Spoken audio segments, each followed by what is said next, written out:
میری شادی اس وقت کر دی گئی جب میں 15 برس کی ناسمجھ لڑکی تھی۔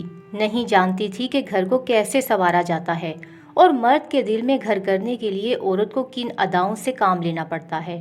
میری ساس معذور تھیں، وہ گھر کے بھاری کام نہیں کر سکتی تھیں، تبھی اس نے بیٹے کی شادی کی ٹھان لی۔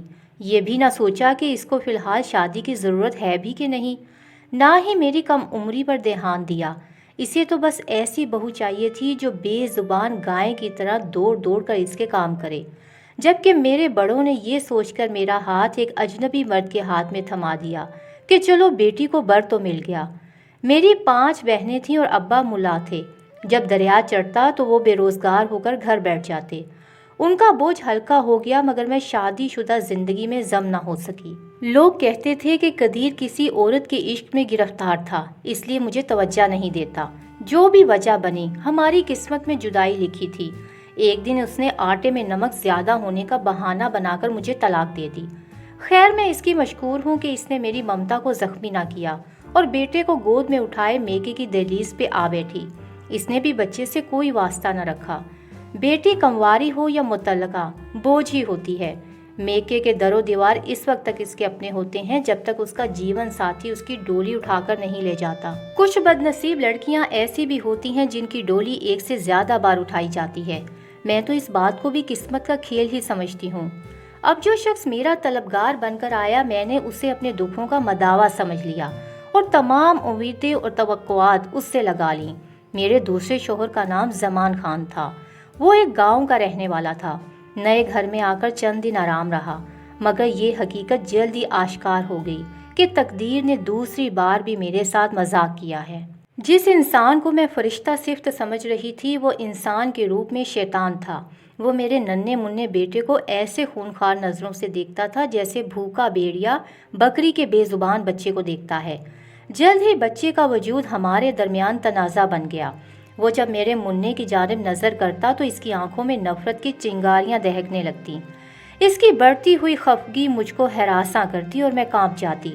کبھی سوچتی کہ اس کو چھوڑ کر کسی ویران پہاڑ کے دامن میں چھپ جاؤں اور اپنے سہمے ہوئے بچے پر ممتا کے تحفظ کا آنچل اس طرح سے ڈھانپ دوں کہ اسے کوئی ٹیڑھی آنکھ سے بھی نہ دیکھے، لیکن مجبوریاں پاؤں کی زنجیریں بن جاتی ہیں۔ خیال آتا کہ لوگ کیا کہیں گے، میں کس کس کا منہ بند کروں گی۔ لوگ میرے میکے والوں کو جینے نہیں دیں گے، جبکہ قبیلے کی رسم کے مطابق وہ بیٹی کا رشتہ دینے کے عوض زمان خان سے مقررہ رقم بھی لے چکے تھے۔ زمانے کی ٹھوکروں سے بچانے کے لیے ہی مجھ نادان نے اس ننھی جان کو سوتیلے باپ کی ٹھوکروں پہ ڈال دیا، مگر ظلم کی بھی کوئی حد ہوتی ہے۔ میرا بچہ ٹھیک طرح سے بولنا بھی نہ سیکھا تھا کہ سوتیلے باپ نے اس کی زبان کنگ کر دی۔ وہ اس شخص کو دیکھتے ہی تھر تھر کانپنے لگتا، اس کے قدموں کی آہٹ سن کر چھپنے کے لیے ادھر ادھر دیکھنے لگتا۔ کبھی کوڑ کے پیچھے چھپ جاتا تو کبھی چادر اوڑھ کر کسی کونے میں دبک بیٹھتا۔ نہ جانے اس خبیث کی روح میرے بچے سے کون سی محرومیوں کا انتقام لیتی تھی۔ یہ بات میری سمجھ میں نہ آتی تھی۔ بعض اوقات ذرا سی خطا پر میرے گلاب کو اتنا مارتا کہ مجھے اس پھول سے بدن کی سکائی کرنا پڑتی۔ کسی عورت کے سامنے اس کا گبرو جوان بیٹا تشدد کا نشانہ بن رہا ہو تو اس کی روح چیخ اٹھتی ہے، جبکہ میرا بچہ تو ابھی صرف 5-6 برس کا تھا۔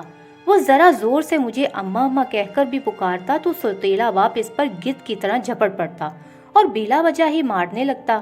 پھر میرے شوہر کو یہ دورے جلد جلد پڑنے لگے۔ اب وہ کسی بہانے کا بھی انتظار نہ کرتا۔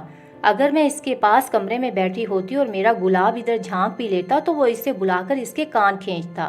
تب گلاب کا چہرہ زرد پڑ جاتا۔ جب وہ 7 سال کا ہوا تو گھر سے بھاگنے لگا۔ اب وہ گھر میں چھپنے سے زیادہ باہر بھاگ جانے کو زیادہ محفوظ خیال کرتا تھا۔ جو ہی زمان کے آنے کا وقت ہوتا یا اس کی گاڑی کی آواز دور سے سنتا، گھر کا پچھلا دروازہ کھول کر نکل جاتا۔ کبھی محلے کی گلیوں میں جا چھپتا، کبھی کسی پڑوسن کے گھر اور کبھی کسی دیوڑی میں، اور اگر اور جگہ نہ سوچی تو کوڑے کرکٹ کے ڈھیر کے پیچھے بھی جا کر بیٹھ جاتا اور دیر تک گھر نہ آتا۔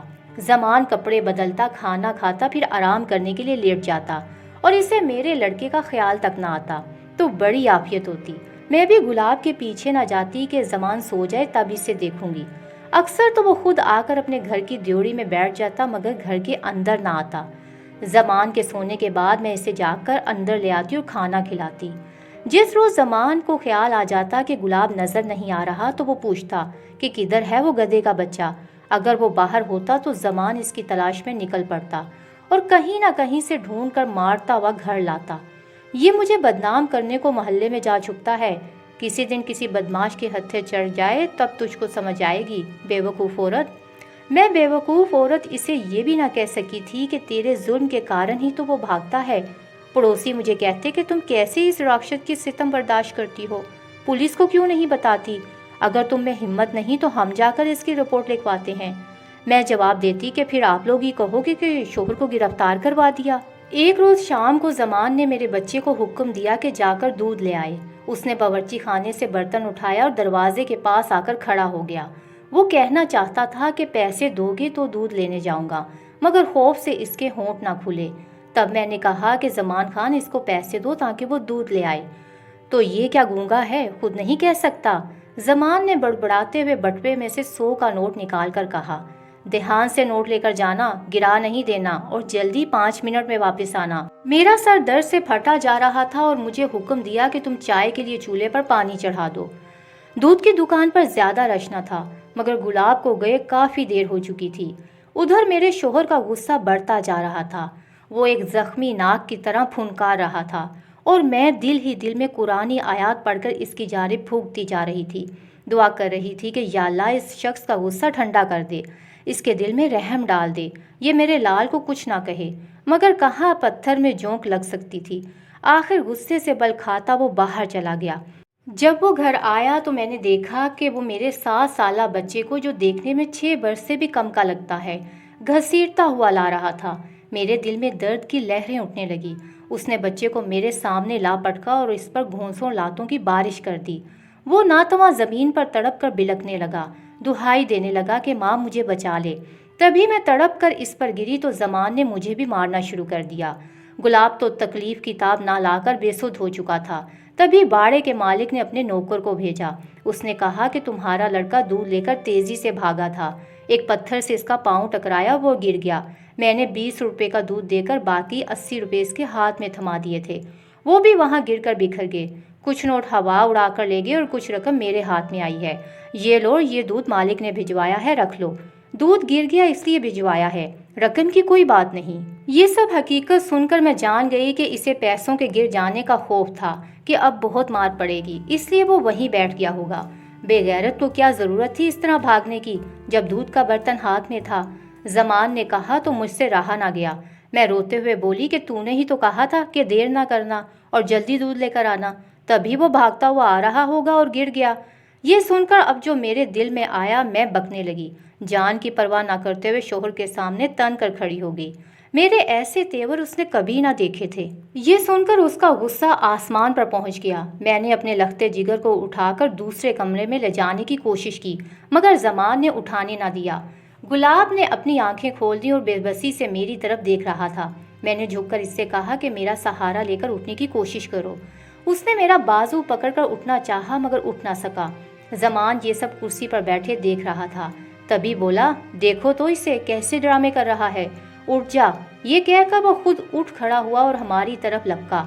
تبھی غصے سے اسے دھکا دیا اور بولی، خبردار اب ہاتھ نہ لگانا میرے بیٹے کو۔ میرا یہ کہنا تھا کہ زمان ببھر گیا۔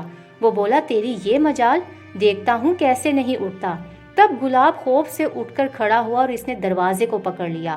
زمان بولا، اب ساری رات تو یہی کھڑا رہے گا اور تیری یہی سزا ہے۔ بچہ دروازہ پکڑے پکڑے کھسکتا ہوا نیچے بیٹھ گیا تو زمان مجھ پر چلایا اور کہا کہ ہٹ جا تو، میں دیکھتا ہوں اسے۔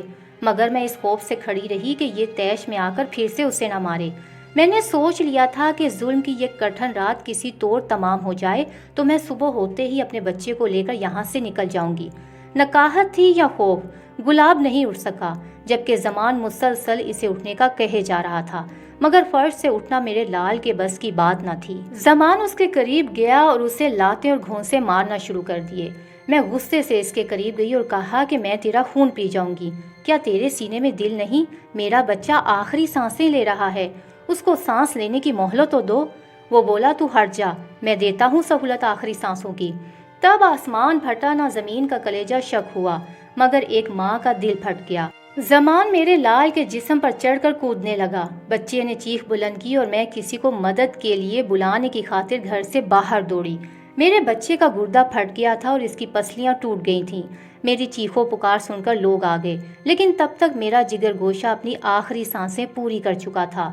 اب ایک تن مردہ زمین پر پڑا تھا۔ لوگوں نے زمان کو پکڑ کر رسیوں سے باندھ دیا، پھر پولیس نے اس کو گرفتار کر لیا۔ وہ جیل چلا گیا، مگر میں اب بھی بیان کرتی ہوں کہ اے کاش زمان گلاب کو مارنے کی بجائے مجھے مار دیتا۔ اے کاش ایسے سنگ دلوں کو عدالت سے سخت سزا ملے جو معصوم بچوں کو اپنے ظلم کا نشانہ بناتے ہیں اور ماؤں کے دلوں میں شگاف ڈال دیتے ہیں۔